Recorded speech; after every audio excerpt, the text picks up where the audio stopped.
गर्भ में रहने के दौरान बच्चा एम्बिलिकल कॉर्ड से सांस लेता है। बाहर आकर जब बच्चा खुद से सांस लेने की कोशिश करता है, तब उसकी सांस नली व मुंह से फ्लूइड बाहर निकलते हैं। जब ये फ्लूइड बाहर नहीं निकल पाता, तो सेक्शन ट्यूब की मदद से इसे बाहर निकाला जाता है, जिसके बाद बच्चा रोता है। जन्म के समय क्यों रोते हैं बच्चे? रोने से होता है उनकी सेहत पर असर। जन्म के बाद हर बच्चा रोता है या उसे जबरदस्ती रुलाया जाता है। जो बच्चा खुद से नहीं रोता, डॉक्टर उसे रुलाने के लिए पीठ पर थपथपाते हैं या गले की सफाई करते हैं। माना जाता है कि नवजात शिशु का दिन में 2 से 3 घंटे रोना जरूरी है। जन्म देना किसी भी मां के लिए आसान नहीं होता। असहनीय दर्द सहने के बाद जब मां बच्चे के रोने की आवाज सुनती है, तो उसका सारा दर्द खुशी में बदल जाता है। जन्म के बाद हर बच्चा रोता है या उसे जबरदस्ती रुलाया जाता है। जो बच्चा खुद से नहीं रोता, डॉक्टर उसे रुलाने के लिए पीठ पर थपथपाते हैं या गले की सफाई करते हैं। माना जाता है कि नवजात शिशु का दिन में 2 से 3 घंटे रोना जरूरी है। कई जगहों पर बच्चे के रोने को शुभ माना जाता है। अब सवाल ये उठता है कि जन्म के बाद बच्चा क्यों रोता है या बच्चे का रोना क्यों जरूरी है? क्या बच्चे का रोना उसकी सेहत से जुड़ा है? चलिए जानते हैं, जन्म के बाद बच्चे का रोना क्यों है जरूरी। बच्चों का रोना क्यों है जरूरी? बच्चे का रोना उसके जीवित और स्वस्थ होने का संकेत देता है। हेल्थलाइन के अनुसार जन्म के बाद बच्चे का रोना जरूरी होता है।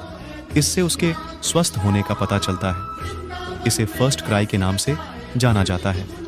9 महीने गर्भ में रहने के बाद जब बच्चा मां की कोख से बाहर आता है, तो उसके लिए अलग वातावरण में सांस लेना काफी मुश्किल होता है, जिस वजह से बच्चा रोता है। एक्सपर्ट का मानना है कि बच्चे के रोने से उसके लंग्स और हार्ट सही काम कर रहे हैं। उसका संकेत मिल जाता है। बच्चे की रोने की गति से लगता है अंदाजा। बच्चे का रोना उसकी हेल्थ को दर्शाता है। यदि बच्चा जन्म के बाद तेजी से रोए, तो समझिए वह बिल्कुल स्वस्थ है। वहीं बच्चा यदि धीमी गति या आवाज में रोता है, जिसका मतलब है उसे स्वास्थ्य संबंधी परेशानी हो सकती है। गर्भ में रहने के दौरान बच्चा अम्बिलिकल कॉर्ड से सांस लेता है।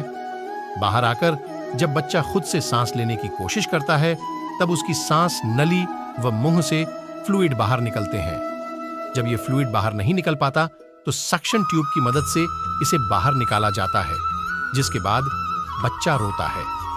कई मामलों में बच्चे का न रोना उसकी मौत का कारण भी हो सकता है। मां से स्पर्श से मिलती है राहत। बच्चा 9 महीने मां की कोख में सुरक्षित रहता है। जन्म के बाद उसे बाहर के वातावरण में एडजस्ट करने में काफी समय लग जाता है। कई बार बच्चे जन्म के 24 घंटे तक शांत रहते हैं। नए माहौल से बच्चा डरता है। ऐसे में मां का स्पर्श बच्चे को राहत दे सकता है।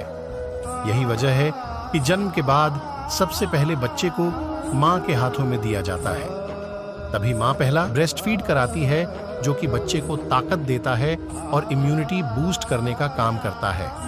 बच्चों को जूते की डोर बांधना कैसे सिखाएं? जाने क्यों है ये जरूरी। आज तक हो सकता है कि आपके बच्चों ने आपसे ही जूते बंधवाए हों, लेकिन उन्हें यह काम सिखाना बहुत जरूरी है। जाने कैसे बच्चे को जूतों की डोर बांधना सिखा सकते हैं। जैसे जैसे आपका बच्चा बड़ा होता जाता है, उसे अपने काम खुद करना सिखाएं। हो सकता है कि वह हर काम में आपकी मदद ले रहा हो, लेकिन अब आपको उसकी यह आदत धीरे धीरे बदलनी होगी। जूते बांधना भी एक ऐसा काम है जो बहुत से बच्चों को नहीं आता है। अगर बच्चा छोटे छोटे काम भी खुद कर लेता है, तो उसे लक्ष्य पूरा करने की फीलिंग महसूस होती है, जो उसके अंदर कॉन्फिडेंस जगाती है। ऐसा बच्चों के डेवलपमेंट के लिए भी जरूरी होता है। कुछ बच्चे खुद से काम पूरा करने में नखरे करने लगते हैं, तो ऐसे बच्चों को आसान तरीके से जूते बांधना सिखाएं, ताकि उनकी आदत बदले। आइए जानते हैं कैसे बच्चों को खुद के जूतों की डोर बांधना सिखा सकते हैं। बच्चे के लिए जूते की जोर बांधना क्यों है जरूरी? मॉम्स जंक्शन के अनुसार 5 साल के बच्चे को डोर बांधना सिखाना शुरू कर देना चाहिए। इससे बच्चे को आगे अपने काम खुद करने का मनोबल हासिल होगा। उसे डोर बांधने के 1 से ज्यादा तरीके सिखाएं, ताकि अगर वह एक तरीके को न समझ पाए तो दूसरा तरीका पकड़ सके। मजे मजे में डोर बांधना सिखाएं। पहले खुद डोर बांधे और फिर बच्चे को हर स्टेप को फॉलो करने को कहें।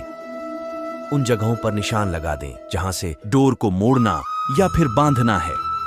इससे बच्चे के लिए स्टेप्स याद कर पाना बहुत आसान रहेगा।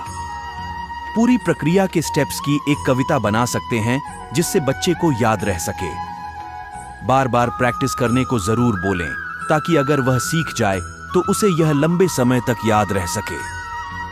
उन्हें मजेदार तरीकों में पहले नॉट बांधना फिर रैबिट ईयर बनाना सिखाएं।